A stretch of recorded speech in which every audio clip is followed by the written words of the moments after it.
(27/1/2019) నుంచి 2/2/2019 వరకు కుంభరాశి వారికి వారఫలాలు ఈ రకంగా ఉన్నాయి. 6 రాహువు, వ్యయంలో రవిబుధ కేతువులు, లాభంలో శనేశ్వరుడు, రాజ్యంలో గురుశుక్రులు, ద్వితీయంలో కుజుడు. ఏ రకంగా చూసినా కూడా కుంభరాశి వారికి అమృతమైనటువంటి రాజయోగానికి సంబంధించినటువంటి సమయం వచ్చింది. ఈ అమృత రాజయోగాన్ని అందిపుచ్చుకోవాలి అన్నా, లేకపోతే ఉన్నటువంటి ఈ రాజయోగ సమయాన్ని ఇంకా వృద్ధి చేసుకోవాలనుకున్న ఈ వారం అనువైన వారం. ఈ వారంలో అవకాశం ఉన్నంత వరకు వారం అంటే మొత్తం 7 రోజులు కూడా మహాన్యాస పారాయణ ఇంట్లో కనుక చేయించుకోగలిగితే బాగుంటుంది.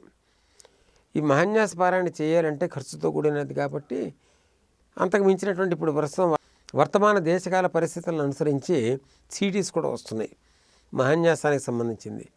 కాబట్టి మహాన్యాసానికి సంబంధించినటువంటి సీడీస్ని ఇంట్లో పెట్టుకుని కుంభరాశి వారు ఈ వారం రోజులు కనుక మహాన్యాసం కనుక ఇంట్లో ఆ తరంగాల్ని, ధ్వని తరంగాల్ని కనుక ఇంట్లో కనుక వ్యాపింపజేయగలిగినట్టయితే తద్వారా భూత ప్రేత పిశాచ బద్ధ బ్రహ్మరాక్షస యక్ష యమదూత అని చెప్పి దాంట్లో దానికి సంబంధించినటువంటి ఫలితాలు మనం అందుతాయని చెప్పి దాంట్లో ఫలశ్రుతి చెప్పడం జరిగింది.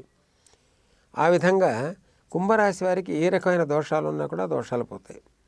కుంభరాశి వారికి ప్రత్యేకించి మీనరాశి వారికి ఏ రకమైనటువంటి వ్యాజ్య దోషాలు ఉన్నా అంటే న్యాయపరమైన చిక్కులు ఏదన్నా సరే వాటి నుంచి బయటపడిపోయేదానికి ఇది దోహదపడుతుంది. అంతేకాకుండా కుంభరాశి వారికి అంటే మనం సామాన్యంగా పరిష్కార మార్గాలు చూసుకునేటప్పుడు చక్కటి ఉత్కృష్టమైనటువంటి పరిష్కార మార్గాలు కూడా మనం తెలుసుకునేదానికి ప్రయత్నం చేస్తాం. కాబట్టి అంటే ఉన్న సమయాన్ని ఇంకా సద్వినియోగం చేసుకోగలిగి స్వర్ణమయం చేసుకునే పరిస్థితి మనం అనుసరిస్తూ ఉంటాం. కాబట్టి ఆ అనుసరించే పద్ధతుల్లో కుంభరాశి వారికి మరొక చిన్న సూచన అంటే మారేడు చెట్టు అంటే బిల్వ వృక్షం కనుక లభ్యమైనట్టయితే బిల్వ వృక్షం చుట్టూతా ప్రదక్షిణ చేయటం. బిల్వ వృక్షం చుట్టూతా ఒకవేళ కనుక బిల్వ వృక్షం కనుక అలభ్యమైనట్టయితే రావి చెట్టు, వేప చెట్టు రెండూ కలిసినటువంటి అనేక దేవాలయాల్లో మనకి దర్శనం ఇస్తూ ఉంటాయి. ఈ రెండింటి చుట్టూతా కూడా ప్రదక్షిణ చేయటం. ప్రదక్షిణ 3 సార్లు చేసినా చాలు, లేదంటే కొంతమంది 11 అని చెప్పి నా అలవాటు కింద పెట్టుకుని చేస్తూ ఉంటారు. కనీసం 3 సార్లు చేయగలిగినట్టయితే వీళ్ళకి అంది వచ్చినటువంటి సమయం ఇంకా విస్తృతమైనటువంటి తేజస్తో ఉంటుంది. తదనుగుణంగా ఇటువంటి మహత్తరమైన సమయం చాలా అరుదుగా వస్తూ ఉంటుంది.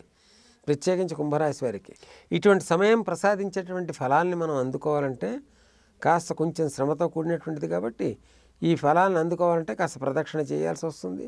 రావి వేప చెట్టు కలిసినటువంటి ప్రదేశంలో ఉన్నటువంటి ఆ చెట్లని చుట్టూతా ప్రదక్షిణ కనుక చేసినా, మారేడు చెట్టు చుట్టూతా ప్రదక్షిణ చేసినా కూడా ఈ కుంభరాశి వారికి అది యోగప్రదంగా తయారై కాలం అనుకూలంగానే ఉంది. ఈ అనుకూలంగా ఉన్న కాలం ఇంకా విస్తృతమైనటువంటి అనుకూలత ప్రసాదించి మనోవాంఛా ఫలసిద్ధిని కలగజేయగలిగే అవకాశాన్ని ఇస్తుంది. కాబట్టి ఈ వారం సద్వినియోగం చేసుకోగలిగితే బాగుంటుంది.